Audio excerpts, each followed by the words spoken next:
So ఈరోజు మనం అంటే ఈ ఇన్సిడెంట్తో మనకు అర్థం కావాలి కాంగ్రెస్ ప్రభుత్వం యొక్క హిపోక్రసీ అర్థం కావాలి మనకు. రాహుల్ గాంధీ గారు అంటే మన ప్రధానమైన అంటే ఇటు గవర్నమెంట్ చెప్పే ఒక యూనివర్సిటీకి అంత భూమి ఎందుకు అని ఒక ప్రధానమైన క్వశ్చన్ రైజ్ చేస్తున్నారు మన స్టేట్ గవర్నమెంట్లో ఉన్న పెద్దలు కానీ వీళ్ళందరూ కానీ.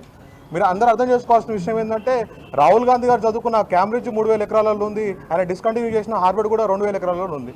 సో అంటే అట్లనే రీసెంట్గా ధారావి ప్రాజెక్టులు అంటే ఎలక్షన్స్ ముందు మహారాష్ట్రలో రాహుల్ గాంధీ గారు విజిట్ చేసుకుంటూ ఒక మాట చెప్తారనమాట, నేను క్రానిక్ క్యాపిటలిజము సోషల్ జస్టిస్ రెండు ఎంచుకోమంటే నేను సోషల్ జస్టిస్ వైపు నిలబడతా, ఈ అదాని అంబానీ అని బడా పారిశ్రామికవేత్తల దిక్కు నిలబడను, ఆ కార్పొరేట్ వ్యక్తుల వైపు నిలబడనని చెప్తూ ఉంటారు.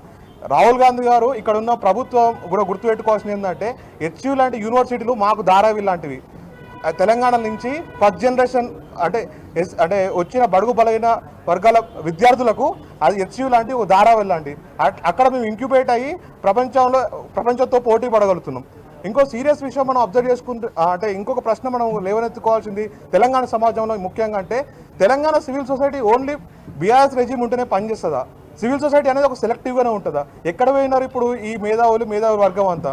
యూనివర్సిటీ ల్యాండ్ పోతుంటే ఎక్కడ పోయినారు? ఓన్లీ 10 years ఆఫ్ టైంలోనే ఓన్లీ బీఆర్ఎస్ రెజిమ్లో మాత్రమే సివిల్ సొసైటీ ఉంటుంది తెలంగాణలో. ఈ ప్రశ్నను చాలా సీరియస్గా మనం ఆలోచించాల్సిన అవసరం కూడా ఉన్నది. ఈ నాలుగో అంశం ఏంటంటే మన ప్రభుత్వం చెప్తుంది మేము 16 గంటలు 18 గంటలు పనిచేస్తున్నామని. మీరు అబ్జర్వ్ చేస్తే మన ప్రభుత్వం 24 గంటలు ఓన్లీ ఆదివారం శనివారం పనిచేస్తుంది, ఎందుకంటే ఆ రోజు కోర్టులు ఉండవు కాబట్టి. మీరు చూసిన జీవో 29 కేసు అయినా, మీరు చూసిన బుల్డోజర్ హైడ్రా అయినా, ఇప్పుడు హెచ్యూ జరుగుతున్న బుల్డోజర్ రాజ్ అయినా, మీరు ఎప్పుడు చూసినా కానీ మన ప్రభుత్వం 24 hours మాత్రం శని ఆదివారాల్లో మాత్రం పనిచేస్తుంది. సో ఇంకొక అంశం నేను ప్రధానంగా మీకు చెప్పాల్సిన అంశం ఏంటంటే యూనివర్సిటీస్కి ఎక్స్పాండ్ అవుతూ ఉంటాయి. అంటే యూనివర్సిటీస్కి టార్గెట్ ఉంటుంది, అంటే ఒక 200 సంవత్సరాల ఫ్యూచర్కి యూనివర్సిటీస్ ఎన్విజన్ చేస్తూ ఉంటాయి. సో అట్లాంటి యూనివర్సిటీస్ని చంపేయడం అంటే ఇండైరెక్ట్గా కార్పొరేటైజ్ ఎడ్యుకేషన్ చేయడమే. ఇది అంటే వీళ్ళు మాట్లాడుతున్న సోషల్ జస్టిస్, వీళ్ళు మాట్లాడుతున్న రాజ్యాంగానికి పూర్తిగా విరుద్ధంగా పోవడమే. సో ఇంకో చాలా బాధాకరమైన అంశం ఏంటంటే మా అలుమ్ని ఇదే ప్రభుత్వంలో ఉన్నారు, ఇదే ప్రభుత్వం శాసనసభ్యులుగా ఉన్నారు, ఇదే ప్రభుత్వంలో మంత్రులుగా ఉన్నారు. మరి వాళ్ళు యూనివర్సిటీ మీద చూసి ప్రేమ ఎందుకు వస్తుందో నాకు అర్థమవుతుంది. అట్లాంటి యూనివర్సిటీ మీలాంటి వాళ్ళని మంత్రులుగా షేప్ చేసి బయటకు వదిలిపెట్టిందంటే నెక్స్ట్ తరాల వాళ్ళని ఇంకా పెద్దగా వదిలిపెడుతుంది కదా.